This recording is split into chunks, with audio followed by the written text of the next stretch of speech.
पौराणिक युग में शांतनु नामक एक सिद्ध साधु थे। इनकी पत्नी भी एक सिद्ध धर्म परायण नारी थी।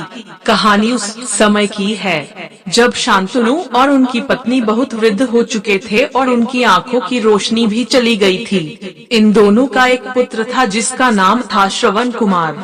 श्रवण कुमार बहुत ही सरल स्वभाव का व्यक्ति था। माता पिता के लिए उसके मन में बहुत प्रेम एवं श्रद्धा थी।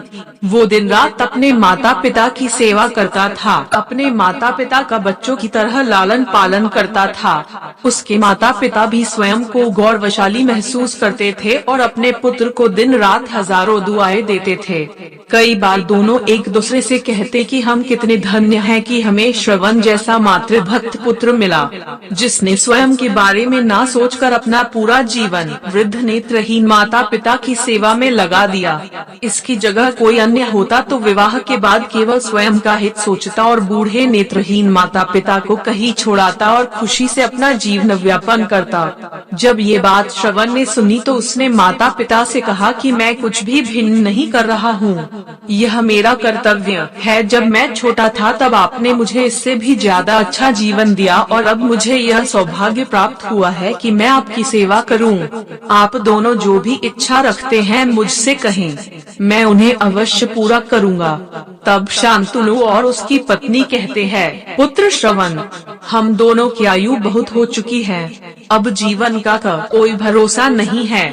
किसी भी समय हमारी आंखें बंद हो सकती है। ऐसे में हमारी एकमात्र इच्छा है, हम तीर्थ यात्रा करना चाहते हैं। क्या तुम हमारी यह इच्छा पूरी कर सकते हो? श्रवण कुमार अपने माता पिता के चरणों को पकड़कर अत्यंत प्रसन्नता के साथ कहता है, हाँ पिताश्री, यह तो मेरे लिए परम सौभाग्य की बात होगी कि मैं आप दोनों की इच्छा पूरी करूं।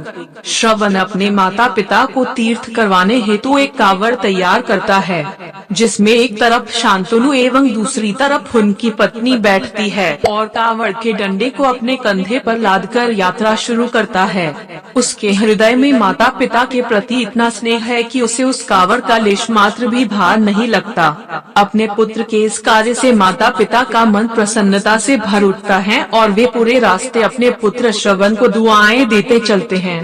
तीर्थ करते समय जब वे तीनों अयोध्या नगरी पहुँचते हैं, तब माता पिता श्रवण से कहते हैं कि उन्हें प्यास लगी है। श्रवण कावड़ को जंगल में रखकर हाथ में पत्तों का पात्र बनाकर सरयू नदी से जल लेने जाता है। उसी समय उस वन में अयोध्या के राजा दशरथ खेत पर निकले थे और उस घने वन में वह हिरण को शिकार बनाने के लिए उसके पीछा कर रहे थे। तभी उन्हें घने जंगल में झाड़ियों के पार सरयू नदी से पानी के हलचल की आवाज आती है।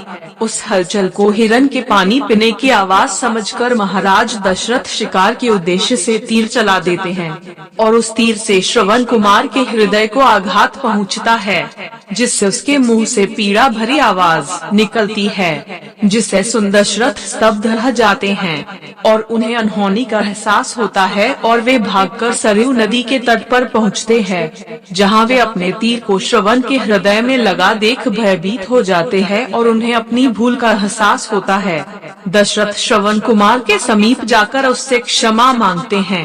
तब अंतिम सांस लेता श्रवण कुमार महाराज दशरथ को अपने वृद्ध नेत्रहीन माता पिता के बारे में बताता है और कहता है कि वे प्यासे हैं, उन्हें जाकर पानी पिला दो और उसके बाद उन्हें मेरे बारे में कहना। और इतना कहकर श्रवण कुमार मृत्यु को प्राप्त हो जाता है। भारी हृदय के साथ महाराज दशरथ श्रवण के माता पिता के पास पहुँचते हैं और उन्हें पानी पिलाते हैं।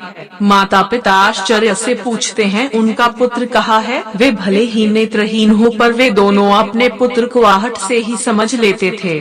माता पिता के प्रश्नों को सुन महाराज दशरथ उनके चरणों में गिर जाते हैं और बीती घटना को विस्तार से कहते हैं।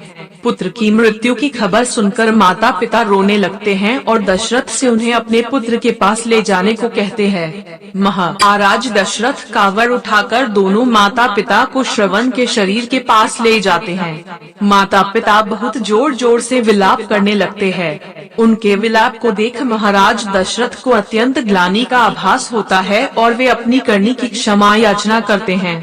लेकिन दुखी पिता शांतनु महाराज दशरथ को श्राप देते हैं कि जिस तरह मैं शांतनु पुत्र वियोग में मरूंगा, उसी प्रकार तुम भी पुत्र वियोग में मरोगे। इतना कहकर दोनों माता पिता अपने शरीर को त्याग मृत्यु को प्राप्त हो जाते हैं। महाराज दशरथ श्राप मिलने से अत्यंत व्याकुल हो जाते हैं और कई वर्षों बाद जब उनके पुत्र राम का राज्याभिषेक होता है, तब माता कैकेयी के वचन के कारण राम, सीता और लक्ष्मण को 14 वर्षों का वनवास स्वीकार करना पड़ता है और इस तरह महाराज दशरथ की मृत्यु भी पुत्र वियोग में होती है। अपने अंतिम दिनों में उन्हें शांतनु के कहे शब्द याद आते हैं और वे राम के वियोग में अपना शरीर त्याग देते हैं।